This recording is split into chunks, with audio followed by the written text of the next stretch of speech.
మహిమ స్వరూపి, అనంత స్వరూపి, రక్షణ రాకడ నిత్య నిరంతర నివాసియగు మా యేసు ప్రభువా, కరములు చాలని నీ కృప, తరములు చాలని నీ ప్రేమ ఈ దినమున మేము పొందుకొనుటకు నీ సిలువ స్థానమునకు చేరవచ్చి ఉండగా మాకు నీ వాక్యము ద్వారా ఏ భక్తుని యొక్క మహిమను పరిచయము చేయుటకు మీరు ఆశపడుచున్నారు.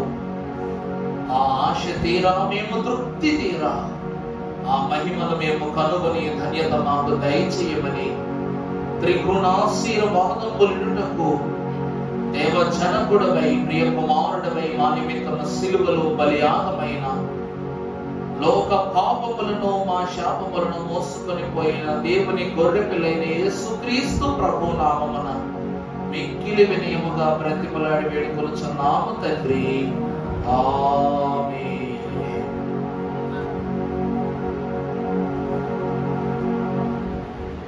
ప్రభు యొక్క మహా ఘనమైన ఆశీర్వాదకరమైన కృపను బట్టి త్రిత్వ దేవుని యొక్క పదార్చన చేయగలుగు ధన్యత త్రిత్వ దేవుడు మనందరకును దయచేయునుగాక. ఆమేన్. పరిశుద్ధ గ్రంథములో నుండి నేటి దిన వాక్య ధ్యానాంశమును ధ్యానము చేసుకుందాము. భక్తుడైన లూకా వ్రాసిన సువార్త పాఠము 23వ అధ్యాయము 33వ వచనమును ఒకసారి చదువుకుందాం. స్థలమునకు వచ్చినప్పుడు అక్కడ కుడివైపున ఒకరిని ఎడమవైపున ఒకరిని ఆ నేరస్తులను ఆయనతో కూడా సిలువ వేసింది. యేసు, తండ్రి, వీరేమి చేస్తున్నారో వీరు ఎరుగరు కనుక వీరిని క్షమించుమని చెప్పారు. చాలండి. ప్రభునందు దేవుని సంఘమా, దేవుని వాక్యములో ఈనాడు ధ్యానం చేసుకొనబోయే వాక్యము చాలా ప్రాముఖ్యమైన ఘట్టము.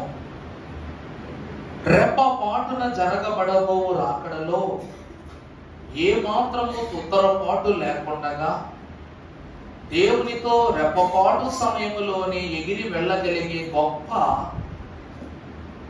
అంతస్తు మనకు నేర్పించిన గొప్ప వ్యక్తి. వాక్యమంతా తిరిగి చూసినా ఇలాంటి గొప్పవాడు ఎక్కడా కనపడడు. అతడి ప్రభువారి ప్రక్కన చేర్చబడిన దొంగ. ఇంకా బాగా చెప్పాలి అంటే యేసుక్రీస్తు ప్రభువారి యొద్దకు యోహాను యాకోబుల తల్లి అయిన సలోమి గారు ఆమె ప్రభు యొద్దకు వచ్చి, నీ సింహాసనమునకు ఇరుప్రక్కల నా ఇద్దరు కుమారులను నువ్వేం చేయనాయనా కూర్చుండబెట్టుకో అని అడిగిన ఆ తల్లి యొక్క కోరిక ప్రభువు రాకడలో అనివార్యము నెరవేరుస్తాను, తప్పకది జరుగును అని తలంచుమని ప్రభు చెప్పారు. కానీ రాకడలో ప్రభు రాజ్యములో సింహాసనమును పొందుకునుట కన్నా ముందు సిలువ సింహాసనము దగ్గర ప్రభు ప్రక్కన స్థానమును పొందుకున్న ధనుడు ఎవడనగా ఈ కుడి వైపున దొంగ. దేవుని యందు ప్రియబిడ్డలారా, ఊరికినే ప్రభు పక్కకి ఎవ్వరూ చేరరు. ఈ మాట మేము మీకు సెలవిచ్చుచున్న కారణమేమనగా, ప్రభువా, నీవే గాని సిలువ నెత్తుకునే స్థితి వస్తే నేను తప్పకుండా నీతో సిలువలోనికి వచ్చేస్తాను ప్రభువా అన్నాడంట పేతురు. ఆ పేతురే నిజముగా పని చేసుంటే నేడు నీవు నాతో పరదైసులో నుండు అనే అంతస్తు అపోస్తుడైన పేతురు మహాభక్తుడే తప్పక పొందుకొనటంలో ఏ మాత్రము సందేహమో లేదు. ఎందుకనగా ప్రభుతో సిలువ వేయబడాలి అంటే ప్రభు ప్రక్కలోనికి రావాలి. ఆ ప్రక్క అనుభవమును పేతురు కోల్పోగా ఎవరు సంపాదించుకున్నారంట? కుడి వైపున దొంగ. ఈరోజు మన జీవితంలో ఆఖరి క్షణాలు దగ్గర పడినప్పుడు మనలో కొత్త వ్యక్తి బయటకు వచ్చేస్తాడంట. అర్థమైందా అండి? మన జీవితంలో ఏదైనా ఒక హఠాత్ పరిణామం ఏర్పడినప్పుడు మనకే తెలియని ఒక కొత్త మనిషి బయటకు వస్తాడంట. ఉదాహరణకు 2012వ సంవత్సరంలో యుగాంతం అని టీవీలో చెప్పారనమాట. చెప్తే టీవీలో ఉన్నవాళ్ళు చనిపోయే పరిస్థితిని గురించి చెప్పలేకపోగా ఏం చెప్పారంట, మీరు ఏం తినాలన్నా తినేయండి, ఏం త్రాగాలన్నా త్రాగేయండి, కొన్ని గంటల్లోనే ఏమైపోద్ది చెప్పమ్మా, కొన్ని గంటల్లోనే యుగాంతం వచ్చేస్తుంది. యుగాంతం అమెరికా దాకా వచ్చింది, ఆఫ్రికా దాకా వచ్చింది, యూరప్ దాకా వచ్చింది, ఇదిగో సంస్కృతి దగ్గర దాకా కూడా వచ్చేసింది అని చెప్పేసి ఏం చేశారు వీళ్ళు, టీవీలో బొమ్మేశారు. అందుకు మనం ఏం చేసాం, సంస్కృతి దగ్గర దాకా వచ్చేలోపు చికెన్ షాప్కి వెళ్ళి వాడికి బుద్ధి లేదా అమ్ముకునేవాడికి, చికెన్ అంత కష్టపడి యుగాంతం సమయంలో అమ్మేసా డబ్బులతో ఏం కొనుక్కుంటాడు, పర్వకాన్ని టికెట్ ఏమో కొనుక్కుంటాడా, ఓ పిచ్చోడు ఉన్నాడు అంటాడు మహానుభావుడా, వాడంట ఆత్మహత్య చేసుకుంటానికి రైలు పట్టాలు ఎక్కాడంట. రైలు పట్టాలు ఎక్కితే అక్కడ ఉన్న పోలీసులు వాళ్ళు తిరుగుతూ ఉంటారు కదా, సిఆర్పిఎఫ్ వాళ్ళే కదండి, ఆర్పిఎఫ్ వాళ్ళు తిరుగుతూ ఉంటారు కదా, ఆ పోలీసులు అంట ఒరే వాడు ఎవడో చచ్చిపోతున్నాడు, వాడు రైలు పట్టాలు పడుతున్నాడు, పదరాన్ని లాగేద్దామని చెప్పేసి పరుగు పోలీసులు పక్కకు లాగేసి, ఏం పోయే కాలం వచ్చిందిరా నీకు సర్దామని రైలు పట్టం ఎక్కావంటే, నాకు ఈ బతుకు మీద ఆశ లేదండి, నేను చచ్చిపోదాం అనుకుంటున్నానంట అన్నాడంట. చచ్చిపోతావా, ఏం చచ్చిపోతావరా, ఏం చచ్చిపోతావు అని చెప్పేసి వీడు ఇంకేం తెచ్చుకున్నాడు, ఏ పాయిజన్ బాటిల్ తెచ్చుకున్నాడు, కత్తి తెచ్చుకున్నాడు, ఏం తెచ్చుకున్నాడు అని ఆడు మొత్తం ప్యాంటు జోబులన్నీ ఎదిగితే జోబులు డబ్బులు కట్ట దొరికిందంట. ఏం దొరికిందండి, ఒక 50,000 60,000 రూపాయల డబ్బులు కట్ట దొరికిందంట. దొరికితే రే సత్తా ఎంత డబ్బులు ఎందుకురా నీకంటే, పరలోకం బాగా దూరం కదండి, మరి అక్కడికి ఛార్జీలకి ఏముండాలి, డబ్బులు ఉండాలి కదా, అందుకు ఏం పెట్టుకున్నాను నేను, డబ్బులు కట్ట పెట్టుకున్నాను, మరి దాంట్లో డబ్బులు లేకపోతే నా పరిస్థితి ఏంటి అన్నాడంట. ఈడా చచ్చిపోయేవాడు అనుకున్నారా. అలాగే దేవుడు ఎందుకు ప్రియమిట్లారా, పరిశుద్ధ వాక్యమును మనము చూస్తే మనము మన యొక్క తనువు చాలించుకోవటానికి ముందు మనలో మనమే ఊహించని ఒక నిజం బయటకు వచ్చేస్తుంది. అర్థమైందండి, మనలో మనమే ఊహించలేని ఒక నిజ పురుషుడు, నిత్యమైన నీతి కలిగిన ఒక మనుషుడు బయటకు వస్తాడు, ఎంత రోడ్డుకైనా బయటకు వస్తాడంట. అలాగే యేసుక్రీస్తు ప్రభువు యొక్క శిలువ ధ్యానములో పాలిభక్తుడైనటువంటి కుడివైపు దొంగకు కూడా ఒక మనుష్యుడు తనలో నుండి బయటకు వచ్చుట మనము పరిశుద్ధ లేఖన భాగంలో చూస్తున్నాం. ఈ దొంగట 7 ప్రధానమైన ప్రవర్తనలు అతడు ప్రభు యొక్క తెలియచేసి దొంగలా ఉన్న ఇతడు ఏమైపోయాడంట, దొర అయిపోయాడంట. ఏమైపోయాడండి, దొర. దొరను చేసిన సిలువ. ఈరోజు అంశం ఏంటండి, దొంగను దొరగా చేసిన సిలువ. పరిశుద్ధ గ్రంథములోని కొన్ని మాటలు చదువుకుందాము. 23వ అధ్యాయం 40వ వచనం చదవండి. లూకా సువార్త. అయితే రెండోవాడు వానిని గద్దించి నీవు అదే శిక్షావిధిలో ఉన్నావు గనుక దేవునికి భయపడవా? మనకైతే ఇది న్యాయమే. మనము చేసిన వాటికి తగిన ఫలము పొందుచున్నాము గాని ఈయన ఏ తప్పిదము చేయలేదు, మాత్రం ఎటువంటి తప్పులు చేయలేదు. ప్రభువునందు దేవుని ప్రియమిట్లారా, చెప్పారు కదా, సొంత స్నేహితుడైనా సొంత కుటుంబమైన ఒక పరిస్థితి తలెత్తినప్పుడు, తట్టుకోలేని పరిస్థితులు తలెత్తినప్పుడు మనలో నీతులు చెప్పే మనిషి బయటకు వస్తాడు. పిల్లల్లో కూడా వస్తారు. అర్థమవుతుందా? ఈరోజు 1 గంట ఫోన్ అల్లకంటే ఎక్కువ పెద్దోళ్ళు మాట్లాడారంటే ఏంటి, నేను ఫోన్ చూస్తేనే తింటేస్తావు, వస్తుంది ఏమని చెప్తావు, నువ్వు మాత్రం గంటల ఫోన్ మాట్లాడొచ్చా, నీకు న్యాయం నాకు న్యాయం అంటాడు పిల్లగాడు. ఇంత ఉన్నోడు కూడా మాట్లాడుతున్నావు మాట, నీకేనా ఫ్రెండ్స్ మాకుండరా అంటాడు. అంటే ఒక సమయం వచ్చినప్పుడు తోటి దొంగ కూడా ఏమైపోతాడంట, నీతి చెప్పగలిగే న్యాయ విధానములోనికి. నేను చెప్పాను కదా, న్యాయవాది ఎవరంట, ప్రభు పక్షముగా ఉన్న న్యాయవాది ఎవరంట, కుడివైపున దొంగ. ఓ బోధకుడా, నువ్వు దేవుని కుమారుడవట కదా, స్వస్థతలు చేసేంత గొప్పవాడివట కదా, మరణములను సైతము కొట్టివేయగలిగే గొప్పవాడివట కదా, నీ కట్లు విప్పుకొని మా కట్లను విప్పుట నీకేమైనా కష్టమా? నీవు విప్పుకుని మాకు కట్లు విప్పు, అందరం కలిపి వెళ్ళిపోదాం ఇక్కడి నుంచి అనగానే అప్పుడు అతను అంటున్నాడు, రేయ్ నువ్వు దేవుడికి భయపడవా? చూసారా, నువ్వు దేవునికి భయపడవా? మనకు ఇది తగును. ఎందుకంటే నువ్వు నేను ఎన్నో కుటుంబాల యొక్క ఉసురు పోసుకున్నాం, కానీ ఈయన మాత్రం ఎవరు, నీతిమంతుడు. ఇతను ఎవరు, నీతిమంతుడు ప్రభు పక్షముగా మాట్లాడిన లాయర్ అంట. ఈ దొంగ ఎవరంటే ప్రభు పక్షంగా మాట్లాడిన లాయర్ అంట. ఏమని మాట్లాడుతున్నాడు? నువ్వు పాపం చేశావు, నేను పాపం చేశా, కానీ ఈయన పాపం ఎరుగని వాడు, పాపులను ప్రేమించిన వాడు, మనకి శిక్ష తగును అని ప్రభు పక్షంగా మాట్లాడుతున్నారంట. ఏమని మాట్లాడుతున్నా? చదువమ్మా, కంటిన్యూ. మనకైతే ఇది న్యాయమే, మనము చేసిన వాటికి తగిన ఫలము పొందుచున్నాము. ఈయన ఏ తప్పిదమో చేయలేదని చెప్పి వచ్చినప్పుడు చాలండి. ప్రభునందు ప్రియబిడ్డలారా, ఈ రోజు మనము ఒక మంచి పని చేస్తాం. ఒకరికి ఎప్పుడైనా మనం రుణపడ్డాం అనగా ఒకరికి సహాయం చేసామంటే వాళ్ళు అంటారు, థ్యాంక్స్ రా, నన్ను గండవల నుంచి బయటపడేసావు, నీకు ఎప్పుడు ఏ కష్టం వచ్చినా ఏం చేయి, నన్ను మాత్రం మర్చిపోకు, నేను సాయం చేస్తున్నా, వంతు కొద్ది సాయం చేస్తానని తప్పక అనకమా. పెద్దవాళ్ళు అందుకే అంటారు, సాయం చేసిన వాడి దగ్గర, సాయం చేసినటువంటి వ్యక్తి ఖచ్చితంగా కృతజ్ఞత చూపించాలంట. అలాగే సాయం పొందిన వ్యక్తి కూడా కృతజ్ఞత చూపించాలంట. వాక్యం కాదు కానీ పెద్దోళ్ళు ఏమో చెప్తారు, సాయం పొందుకున్న వ్యక్తి కృతజ్ఞత చూపించటము ఎంత గొప్ప విషయమో, సాయము చేసే వ్యక్తి కృతజ్ఞత కోరుకోవడం కూడా అదే తప్పంట. అది అవుతుందన్నమాట. ఇప్పుడు నేను ఇక్కడ ఉన్న పిల్లలు, వీళ్ళకి ఏదన్నా అవసరం కొద్దీ నేను ఇచ్చా, ఆన్లైన్లో ఇచ్చా, ఒక బహుమానమో లేకపోతే వాళ్ళకు ఉపయోగపడే వస్తువు ఇచ్చాను, జీవితకాలం ఉపయోగపడే వస్తువు ఇచ్చాను. వస్తువు ఇచ్చాను కదా అని చెప్పేసి ఈ పిల్లలు నాకు రేపని రోజు, నా పుట్టినరోజుకో లేకపోతే నా పెళ్లి రోజుకో ఇంకేదైనా పండగ రోజుకో నాకు కూడా అంతకంటే పెద్ద గిఫ్ట్ ఇవ్వాలని నేను కోరుకోవడం తప్ప కదా. అర్థమైందండి? ఈరోజు పెళ్లికి ఒక ఉంగరం పెట్టారు, అన్నికి బ్రాస్లెట్ పెట్టాలనుకోండి, ఎంత తప్పు. సాయము చేసి కృతజ్ఞత కోరుకోవడం ఎంత తప్పు. సాయము పొందిన వాడు కృతజ్ఞత చూపించకుండా ఉండడం కూడా అంతే తప్పు.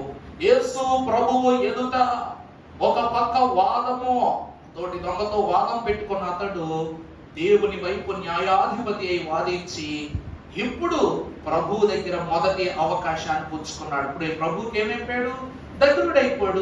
దగ్గరుడైపోయాడు కాబట్టి ఇప్పుడు ప్రభు పక్షంగా ప్రభుతో మాట్లాడితే ఏం చేస్తారు? తప్పకుండా ప్రభు మాట్లాడతారు.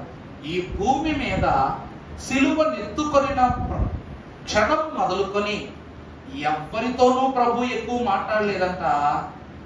ఎక్కువ మాట్లాడిందల్లా ఎవరితో? దొంగతో. ఎవరితోనండి? దొంగతోనే. 7 మాటలు పలికిన ప్రభువును గురించి మనం తలంచుకుంటున్నాం కానీ అందులో పరలోకపు పరదేశు అంతస్తును గురించి ఒక మారే దొంగతోనే మాట్లాడుట గొప్ప సంగతి. ఎందుకనగా దొంగ సంపాదించుకున్న మొదటి దీవెన అవకాశమును సద్వినియోగం చేసుకోవటం. అర్థమైందా అండి? యెషయా గ్రంథం 65వ అధ్యాయం 2వ వచనం ఒకసారి చదువమ్మా. యెషయా గ్రంథము 65వ అధ్యాయం 2వ వచనం. తమ ఆలోచనను అనుసరించి చెడు మార్గమును నడుచుకొనుచు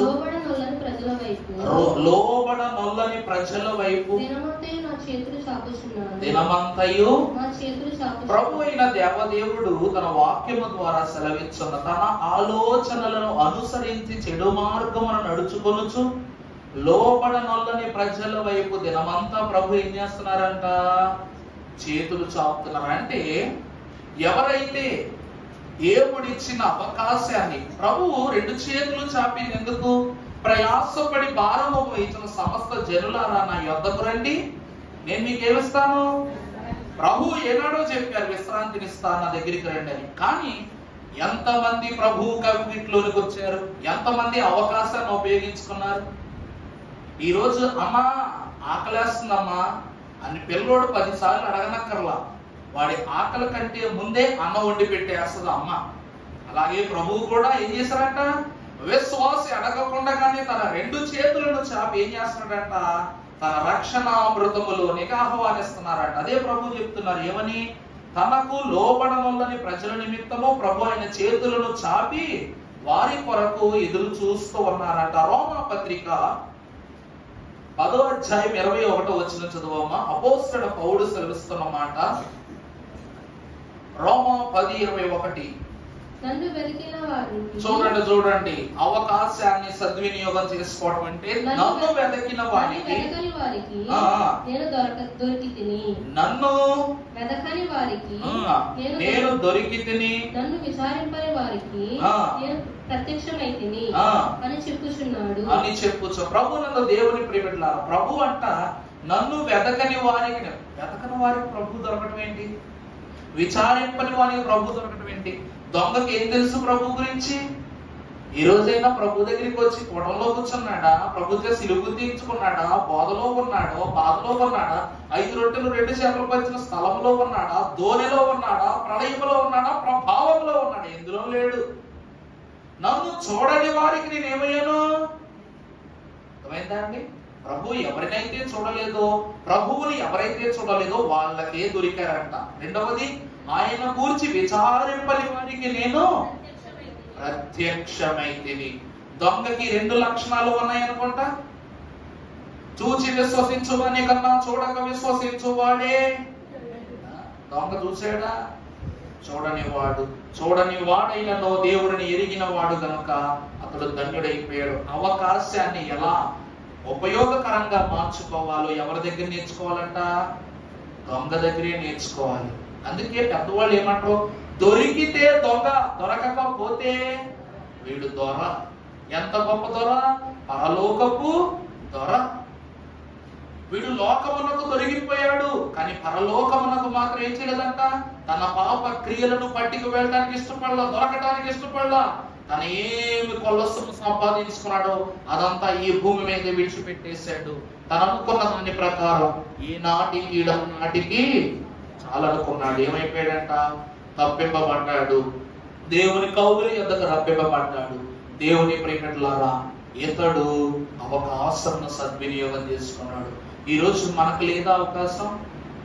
ఏమంటే మనకు లేదా అవకాశం? ఆయనను చూచిన అంతయు సరి అవునని ఎప్పుడు పాడుకుంటున్నావా లేదా? ప్రభు చూస్తే ఏమవుతుందంట? అన్నీ సరైపోతాయంట.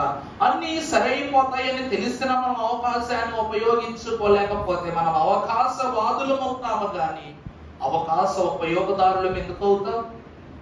మన దైవజనులు ఫాదర్ ఎం దేవదాసయ్య గారంట బైబిల్ మిషన్ను ఇదిగో దేవదాసు నీకు ఇస్తూ ఉన్నానని దేవుడు ఇచ్చినప్పుడు దైవజనులంట ఒక మాట అన్నారంట. అయ్యా నేను కడు వృద్ధుణ్ణి.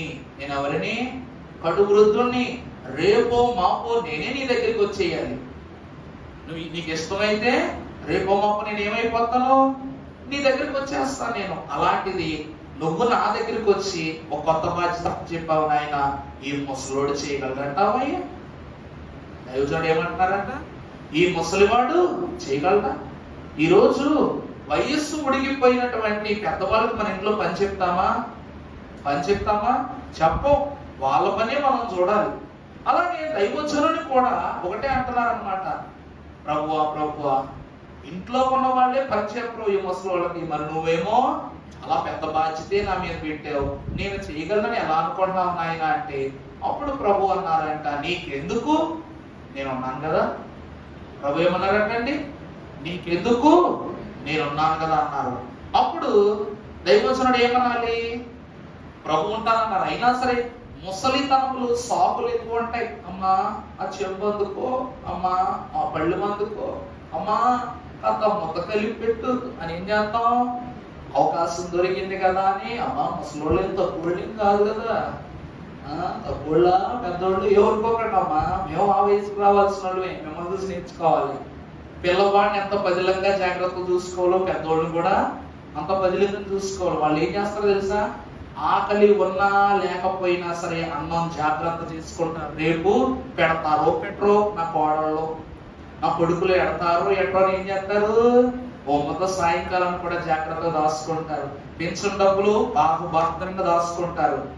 ఎందుకంటే మేము ఒక కార్యక్రమానికి నరసాపురం వెళితే ఆ కార్యక్రమం ముగించుకున్నప్పుడు పాపం ఒక ఆవిడ చనిపోయిందంట. ఆమెకి బిడ్డలు ఎవరు లేరు, అందరూ విడిచిపెట్టేశారంట. పాపం చనిపోతే ఆమె పక్కింటి ఆవిడ అక్కడే కూటమైంది, మాకు భోజనాలు చేసి పడుకుందాం రెస్ట్ తీసుకుని సాయంకాలానికి ఉండి పగలు వెళ్ళిపోదాం అనుకుని రెస్ట్ తీసుకోవడానికి ఆ పాస్టర్ గారి ఇంట్లో ఉండడానికి వెళితే పరుగున వచ్చిందన్నమాట. వస్తే ఒక ఆమె ఆ పక్కింటి ఆమె పరిగెత్తుకొచ్చి, అయ్యా ఇదండి పరిస్థితి అని ఆ ఊరి స్థానిక పాస్టర్ గారే చెప్పింది. ఆయనేమో ఏం చేస్తున్నాడు, మాకేమో ఆతిథ్యం ఇచ్చి వేరే కార్యక్రమానికి నేను వెళ్ళాలమ్మా, నా వల్ల కాదని చెప్పగానే అయ్యగారు మా దగ్గరికి వచ్చి, అయ్యగారు ఏమనుకోకుండా మీరు కాస్త పని చేయండి అని మేము 3 యాజకుల్లో ఉన్నాం, మా 3కి అప్పచెప్పారన్నమాట. అప్పచెప్తే అప్పుడు అక్కడ ఉన్న వాళ్ళందరూ అంటున్నారు, అమ్మా మరి ఈమెను ఏం చేయాలి, భూస్థాపన చేయాలి, దానికోసం ఏం కావాలి, సమాధి పేటిక కావాలా, గోయితవ్యవుళ్ళు కావాలా, ఎంత ఉంది, ఈ తతంగం అంతా అయిందా అని చెప్పేసానంటే అప్పుడంట ఉన్నాయండి, ఈ ముసలమ్మ అన్ని జాగ్రత్త చేసే పెట్టుకుంది అని అన్నారు. ఆశ్చర్యపోయేమన్నాడు, ఏంది ఎవరైనా దేనికోసం దాచిపెడతారు, పిల్లల కోసం దాచిపెడతారు, కానీ రేపు నా పిల్లలు నాకు ఏమి చేయడం తెలిసే మేము ముందేం చేసుకుందంట, డబ్బులు జప్తు చేసి పెట్టుకుందంట. ఈ డబ్బుల వివరం అంతా పిల్లలకు కూడా చెప్పలేదు, కానీ పక్కింటి ఆవిడకే చెప్పిందంట. చెబితే ఆమె వచ్చి ప్రతి పైసా కూడా ఆమె ఖర్చు పెట్టి ఆ కార్యక్రమం అంతా చేసేది. కార్యక్రమం అంతా చేశాక ఆమె బ్యాంక్ అకౌంట్ లో డబ్బులు ఎంత ఉన్నాయంటే పెన్షన్ అంతా దాచుకోగా 62,000 ఉన్నాయంట. ఎంత ఉన్నాయండి? ఆమె మందులకి, ఆమె పనులకి, ఆమె భోజనాలకి ఎలా దాచుకోక ఎంత మిగిలి ఉన్నాయి? 62,000 ఉన్నాయి. ఆ 62,000 తోటి ఆమె ఎవరికి ఇచ్చేసిందంట, నువ్వే నా కార్యక్రమం చేయగా నువ్వేం చేయి, మిగిలిన దగ్గర పెట్టుకో అంటే 30,000 పెట్టి ఖర్చు పెట్టి ఏదో కార్యక్రమం చేసింది. మిగిలిన 32,000 ఆమె ఖాతాలో ఉన్నారు. ఈ మాట ఎందుకు చెప్తున్నానంటే, వయస్సు పైబడినప్పుడు మనలో ఉన్నటువంటి ఒక జ్ఞాన నేత్రం ఏముందంట, తెరవబడుతుందంట. అందుకే భక్తులు ఏమన్నారు, తెరువబడేనో నా మనోనేత్రము, తెరువబడేనో నా మనోనేత్రము, తెరువబడేనో నా మనోనేత్రము, నాలో యేసు వచ్చినందున. చూసారా, నీ మనోనేత్రం ఎందుకు తెరవబడిందయ్యా అంటే, నీలోకి ఎవరు వచ్చారు?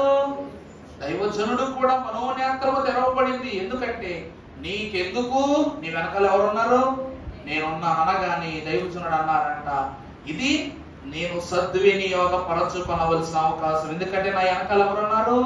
పరమదేవుడే నా పక్షమై ఉండగా నన్ను పరుడేమి చేయగలడు? ఆ పరమ జనకుడే నా పట్టై ఉండగా పాప పరుడేమి చేయగలడు అని దైవజనుడు ధ్వజమెత్తుకుని ముందుకు నడుచుకుని వెళ్ళిపోయారు.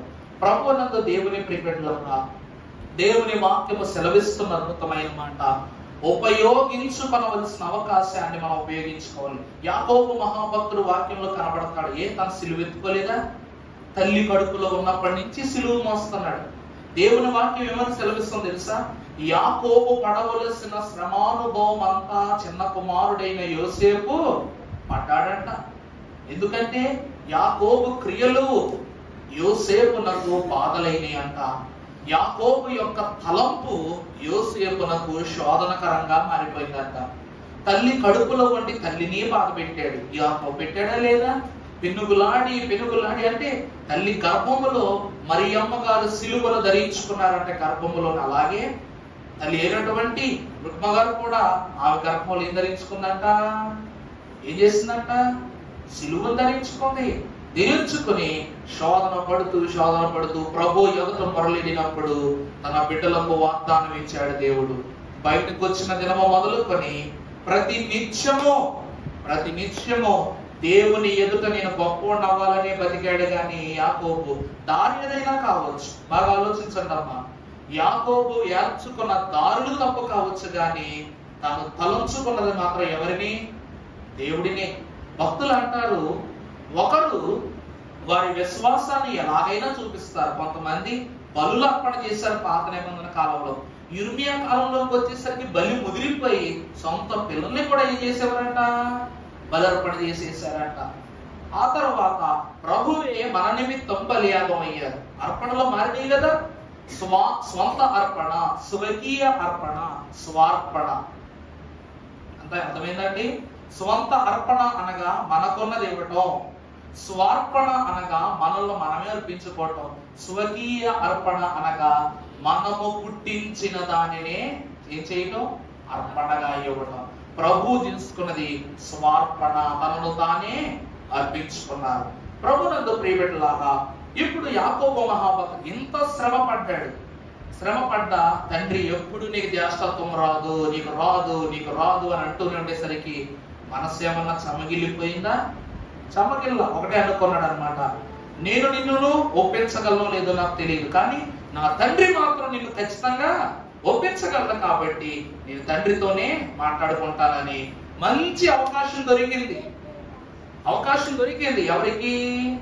యాకోబుకి. తండ్రి ఏమంటున్నాడు, నాన్న నాకు మంచి రుచికరమైన ఆహారం తయారు చేసి పెట్టు అని చెప్పేసి ఏశావుకు చెప్తే ఏశావు ఆలస్యం చేశాడు. దేవుడు వేటాడే గుణము ఏశావుకి ఇస్తే ఆకర్షింపజేసే గుణాన్ని ఎవరికి ఇచ్చాడంట? యాకోబుకి ఇచ్చాడు. అలాగని తల్లి ఏం చేసింది చెప్పండి? ఆ మంచి తరుణాన్ని ఉపయోగించుకొని మంచి చుక్కుడుగా కూర నిద్రపడ్డాక, ఆ రోజుల్లో ఏ వండిందో తెలియదు కానీ ఓ మాట అనుకుందాం, మరి దినానికి మాంసాహారం అయిపోయింది ఎలాగా? మంచి రుచికరమైనటువంటి కూరగాయలు దేవుడు పెట్టిందంట. మంచి భోజనము వండి వేట తేవడానికి ఆలస్యం అయిపోయింది దానికి. అంతలోపు తన చతురతంతా ఉపయోగించి మంచిగా భోజనం తయారు చేసింది, అవకాశాన్ని కొడుకు ఇచ్చింది. ఇచ్చిందా లేదా? యాకోబు ఏం చేశాడంట? అవకాశాన్ని సద్వినియోగం చేసుకున్నాడు. తండ్రి అన్న మాటకు ఏమయ్యాడంట? విధేయుడైపోయాడు. మరి బిలాము ప్రవక్త చేతిలో అవకాశం అన్న ఏం చేశాడు అతను? వాడు చేస్తున్నాడా లేదా? అతనేం చెప్తాడు, ఏమని? ఇదిగో ఇశ్రాయేల్ ప్రజలైన వాడిని నాశనం చేయడానికి నాకు మంచి సలహా చెప్పు బిలాము అని చెప్తే అతను ఏమంటాడు? దేవుని భయం అన్నాడు. అందుకే ఏమని చెప్పాడు? నువ్వే కాదు, నేనే కాదు, ప్రపంచమంతా ఒకటైనా కూడా వాళ్ళు మనం ఏమీ చేయలేము. ఎందుకంటే దేవుడు వాళ్ళతో ఉన్నాడు. ఉండగా వాళ్ళు మనం ఏం చేయలేమంటే, నీకెంత ధనం కావాలంటే ధనం ఇస్తా, ఏం కావాలంటే అది ఇస్తా, నాకు సలహా చెప్పనగానే నేను వాళ్ళని ఏమీ చేయలేము, కానీ దేవుడు వాళ్ళను ఏమైనా చేయొచ్చు అంటే అర్థం కాల. సమాధానం కరెక్ట్ గా చెప్పంటే, నువ్వు పాపము వాళ్ళ మీద ఊరిపిస్తే నువ్వు దోషి అవుతావు, కానీ వాళ్ళంతటా వాళ్ళే పాపం చేస్తే దేవుడికి ఏమొస్తుంది? పాపం వస్తుంది. దేవుడే వాళ్ళని చంపేస్తాడని. దేవుడు ఎంత గనుడు అన్న విషయం తెలిసిన సాతానుకి ఏమిచ్చాడంట? ఇతడు తన అవకాశాన్ని, తన అవకాశాన్ని ఇచ్చేసాడు. ఆశీర్వాదం అంతా కోల్పోయి ఏమైపోయాడు? చివరికి తను ఎక్కిన గాడిదకు కూడా తన ఎవరు కనబడ్డాడంట? చులకనగా కనబడ్డాడంట. దిగరా, నువ్వు ప్రవక్తవని, ఈరోజు దేవునికి లోబడ్డావని నిన్ను మూసాను, నిన్నెందుకు మొయ్యాలి నేను అని చెప్పేసి గాడిద ఏం చేసిందంట? దేవుని ఖడ్గాన్ని చూసి జంకి దిగరా గాడిద అందంట. ఎందుకో చెప్పనా? దేవదాసయ్య గారు ఒక మంచి మాట చెప్పారండి. సాతానుడు ఎంత బాగా పోల్చారో చూడండి ఒకసారి. సాతానా, నువ్వు ఆడ మనిషివి కాదు, మగ మనుషులు కాదు కదా. సాతాను ఎదిరింపుల పుస్తకం ఒకసారి తెలిసి చదవండి. అందులో ఒక మర్మం ఉంటది. ఏంటంటే, మా దేవుడు పక్షులను కలిగించెను, కానీ నువ్వు పక్షిలా లేవు కాబట్టి నువ్వు పక్షి కంటే తక్కువే. నువ్వెవరువే? పక్షి కంటే తక్కువే. జంతువులు ఉన్నాయి, జంతువులను కలిగించారు, ఆ జంతువులతో కూడా నువ్వు సమం కాదు కాబట్టి వాటికన్నా తక్కువే. చివరికి పురుగుల కన్నా నువ్వు తక్కువే.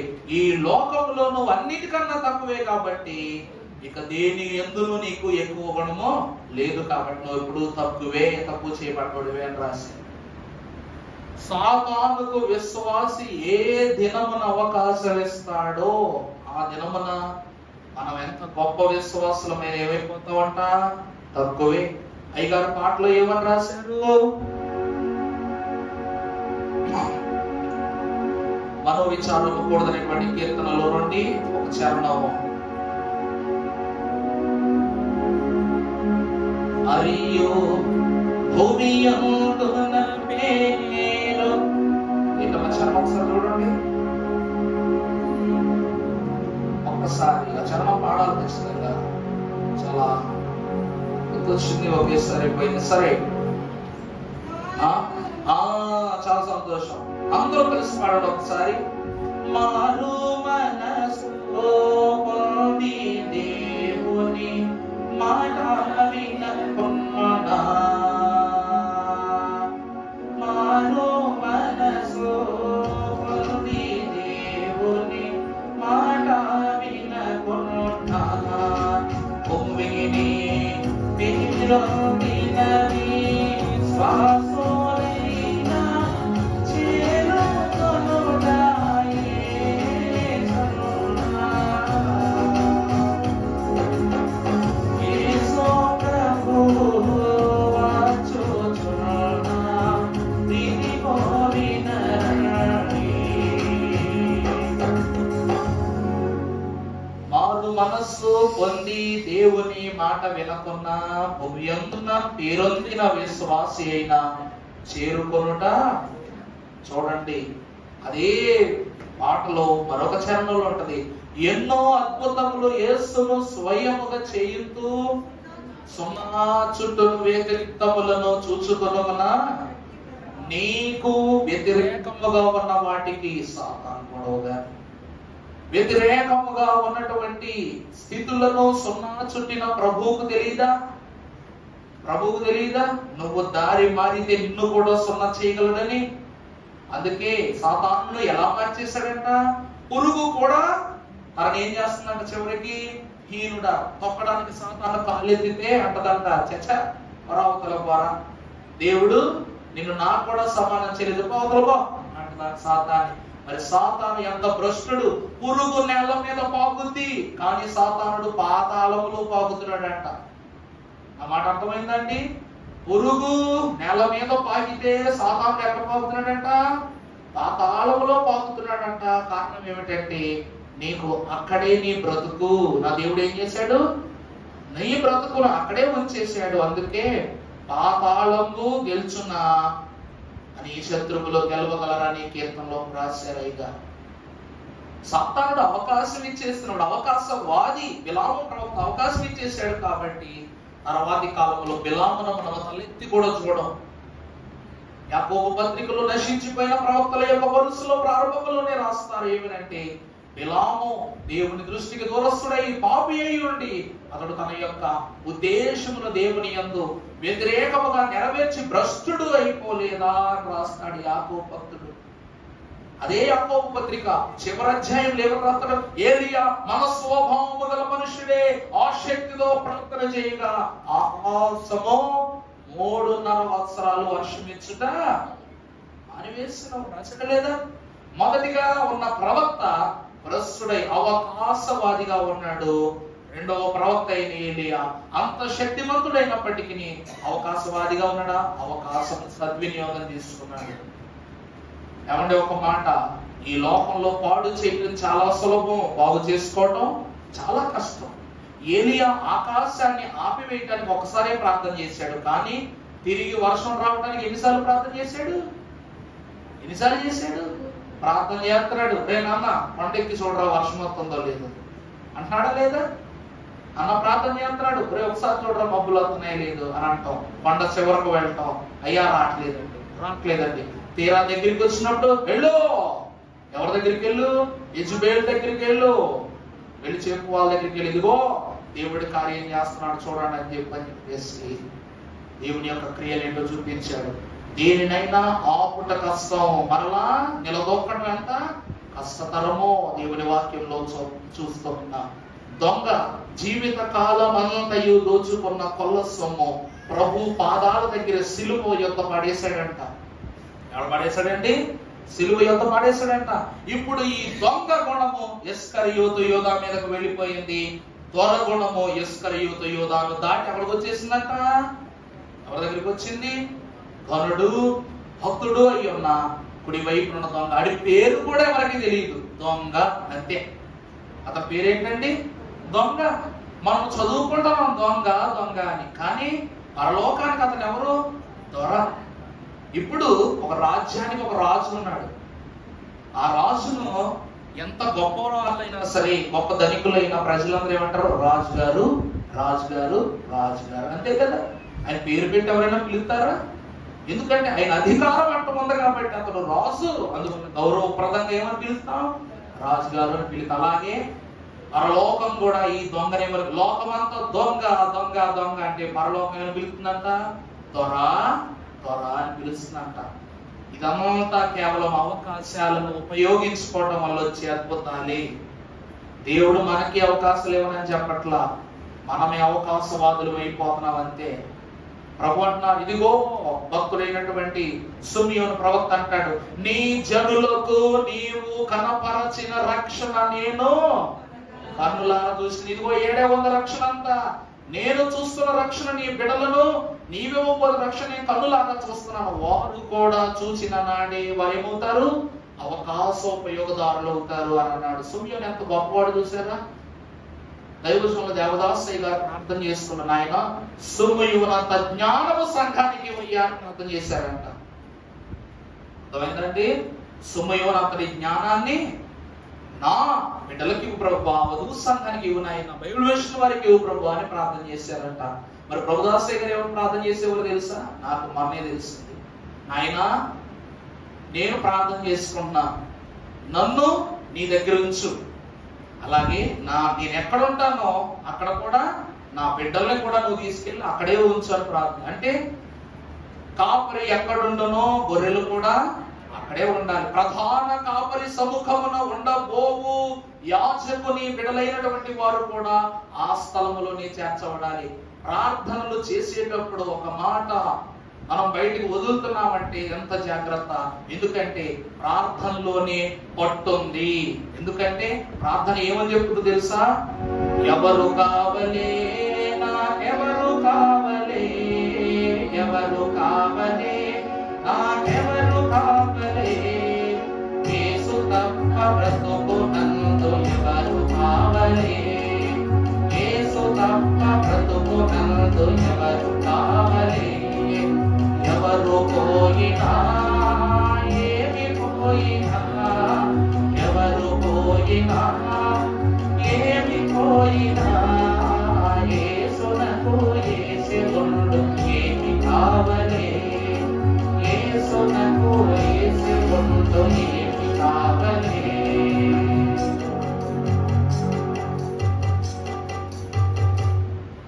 చూసారా ప్రార్థన ఏం చెప్పుద్దంట? ప్రార్థనలో నా విశ్వాసం ఒకటే, ఆయన నాకు నా చుట్టూ ఉన్న వాళ్ళు ఎవరేమైనా, అందుకే ప్రభు కీర్తనల గ్రంథాలు ఏమని రాస్తారు? నీ కుడి ప్రక్కన 10,000 మంది కూలినను అపాయమో ఇదే ఒప్పుకున్నారు దేవుని సన్నిధిలో. మీరే చెప్తున్నారు, నీ ప్రక్కన పడిన వాణిని గురించి చింతించబడకు, పడకుండా నిలబెట్టిన దేవుని వైపు చూడు, నడువు, ఎందుకంటే దేవుడు నీకు సహాయకుడై ఉన్నాడు. ప్రభునందు ప్రియలారా, ఆత్మ ఒక మాట చెప్పుద్దంట. ఆత్మ ఎప్పుడు ఒక మాట చెప్పుద్దంట, నువ్వు దేవుణ్ణే చూడు అని చెప్పుద్దంట. శరీరం మాట చెప్పుద్దంట, దేవుణ్ణి తప్ప అన్ని చూడని చెప్పుద్దంట. అర్థమైందండి? ఆత్మ దేవుని వైపే చూడంటది, శరీరం ఏమని చెప్పుద్ది? దేవుణ్ణి తప్ప అన్ని చూడని చెప్పుద్ది. అన్నీ చూసిన మనము దేవుణ్ణి చూడలేము. దేవుణ్ణి చూస్తే ఇక అన్నీ మనకు కనపరచబడి, అన్నీయులో యేసులోనేమై ఉన్నాయి, ఎమిడిపోయి ఉన్నాయి అన్నమాట. ఆత్మ చెప్పే మాట వినాలి. దేవుడు 2 కళ్ళు ఇచ్చిన చూపు ఒకటే ఇచ్చాడు. దేవుడు 2 కళ్ళు ఇచ్చిన మనిషికి ఏమి ఇచ్చాడంట? చూపు ఒకటే ఇచ్చాడు. 2 పెదవులు ఇచ్చిన ప్రార్థించే అంతస్తు మాత్రం ఒకే తత్వంగా ఇచ్చాడు. పైన పళ్ళు ఉన్నాయి, కింద పళ్ళు ఉన్నాయి. ఈ 2 పళ్ళు ఐక్యం అవ్వకపోతే నీ ఆహారాన్ని నువ్వు నవలగలవా? నీ మాటను బదులు చేయగలవా? ఈ 2 నాసికారంధ్రాలు దేవుడు ఇచ్చాడు. ఒక దాంట్లో చూపురు పీల్చుకోగలవా? ఎంతసేపు పీల్చుకుంటావు?